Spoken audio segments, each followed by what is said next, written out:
Sometimes, figuring out what we want starts with eliminating what we don't want. This is exactly how I see decluttering. It's not just an act of minimizing, but it's a way to carefully edit our lives. It starts with removing the unnecessary clutter in our homes, but I think it's just as important to declutter our digital lives and our mental space as well. Today, I wanted to share with you my simple decluttering routine for all the different areas of my life. First, starting with the physical clutter around the house. It can be very overwhelming to declutter everything in one go, especially if you're doing this for the first time. So I think it's important to go at your own pace and declutter routinely to maintain a clutter-free home. If you need some inspiration, here are 10 things I recently got rid of. Some extra parts that I haven't touched in months. Items I couldn't return because they passed the return time limit. Pretty containers I kept just in case, but I didn't have anything to put in. Empty toiletries. Beauty products or samples that I didn't really like and will not use again. Old running shoes because I already bought new ones. Expired food, spices, or condiments for obvious reasons. Arts and crafts that are not sentimental to me. Used up candles and self-care products I got for Christmas. My laptop bag that was useful when I used to work in an office but haven't touched in months. Ask yourself, when was the last time you used it? Would you look for it if you got rid of it?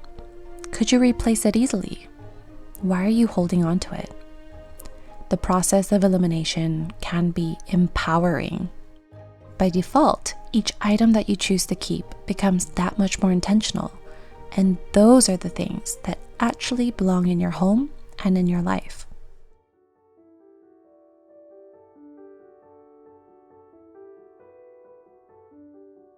One trick that really helped me to declutter my closet was to think of a typical day in my life. What are my 5 go-to outfits for that specific activity or event? This really helped me to curate my closet and only keep the clothes that suit me and my lifestyle.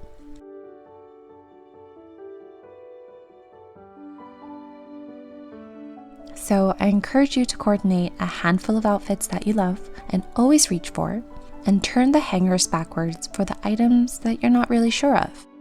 In about 6 months, revisit those items to see if you have worn any of them. If you are trying to sell some of your clothes or add a few new pieces to your wardrobe, I highly recommend using Poshmark. Poshmark has always been my favorite platform to sell my clothes and shop secondhand, so I was really excited when they wanted to partner with me for this video. In my experience, Poshmark is the easiest way to sell my clothes. The app is really simple, user-friendly, and I love all the different features that they offer. Also, some of you guys know I've been trying to only shop secondhand, so if I ever want to add a new piece to my capsule wardrobe, I always check Poshmark first. It's cheaper, more accessible, and better for the environment. I know that I can always find amazing deals and shop from thousands of brands like Cezanne, Faithful the Brand, Vitamin A, Majuri, some of my favorites, for up to 70% off retail prices. Also, luxury brands are available at affordable prices with complimentary authentication for purchases of $500 or more. If you guys are also looking to add a few new pieces to your wardrobe, you can download the app and shop My Closet. I'm doing a little giveaway as a thank you to all of you who have been so supportive. I'll be listing some of my items for just $3, and I'll even include a little note with your orders. I would absolutely love it if you could tag me on Instagram @malamalife and share a picture of you wearing your new pieces. It'd be so cool to see how the pieces look on you, and it would make me so happy to know that they're getting loved by someone else. So if you want to shop from My Closet or from any of your favorite brands, I'll leave the link in the description box below to download Poshmark in the US, Canada, Australia, and India. Thank you again, Poshmark, for sponsoring today's video.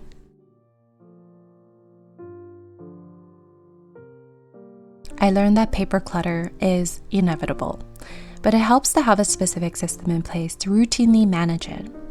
For my photos, I decided not to digitize all of them because I enjoy looking through these albums. But still, I need to go through them once in a while with a fine-tooth comb and get rid of any blurry photos, ones with bad lighting, or any duplicates. For the important documents that I need to keep the physical copy of, like my birth certificate, marriage certificate, I just have one accordion file folder. Usually, I'll scan it into my hard drive using the Adobe Scan app to keep a digital copy of it as well. But honestly, the best way to manage paper clutter is to keep it from coming in the house in the first place. Switching everything to paperless, getting less mail from marketers. I also signed up to opt out from credit card and insurance offers. I noticed that a lot of my paper clutter is really meaningless, just takes up room, and I never look at it again.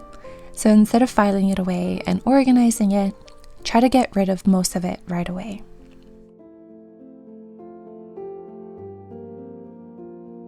Technology is meant to help us be more organized and productive, but it can work against us if our digital world is a mess. So let's start with the phone, since it's a tool that most of us use on a daily basis and most likely to be cluttered. Look through your apps and delete any that you haven't opened in the last 6 months. Look through your gallery and ask yourself, does this photo bring up a happy memory? Again, I back up the photos I love into my hard drive so that I can go back and access them at any time. For social media and emails, it helps me a lot to adjust my settings, to turn off any alerts, unfollow any accounts, and unsubscribe from brands that no longer serve my interest. To me, this is my way of setting boundaries, and it plays a huge role in protecting my peace of mind.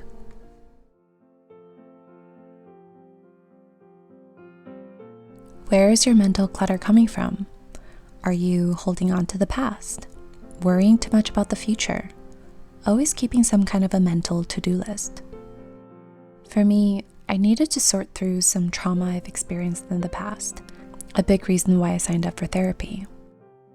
This hindered everything I did in my day-to-day, but at one point, I realized that I used it as an excuse, that I was making myself the victim through my own narrative. During my last session, I realized that I've come so far from my actual problems in the past, and I decided I no longer wanted to come between me and my life that's happening right now. It took me so long to realize that it's okay to love the person that you were and still grow. To let go of the part of you that no longer belongs in your story. To not know exactly who you've become, but be sure of who you aren't anymore. This has been my mental decluttering journey. It took a lot of conversations, writing in my journal, watching and reading books about this topic, and one of the best ways has been through music. Walking every day, just my thoughts intertwined with whatever I'm listening to. It's been truly healing. I'm always happy to realize that I can find so much hope, beauty, and wisdom all at once in the simplest gestures. So wherever your mental clutter is coming from, I hope that you will try to find a way to get to the root of it and allow yourself to create the space for you. I made a simple decluttering worksheet for you on my website. I'll leave the link in the description box below. Again, if you are in the US, Canada, Australia, or India, you can download the Poshmark app and shop my closet or from your favorite brands. The link will be in the description box below.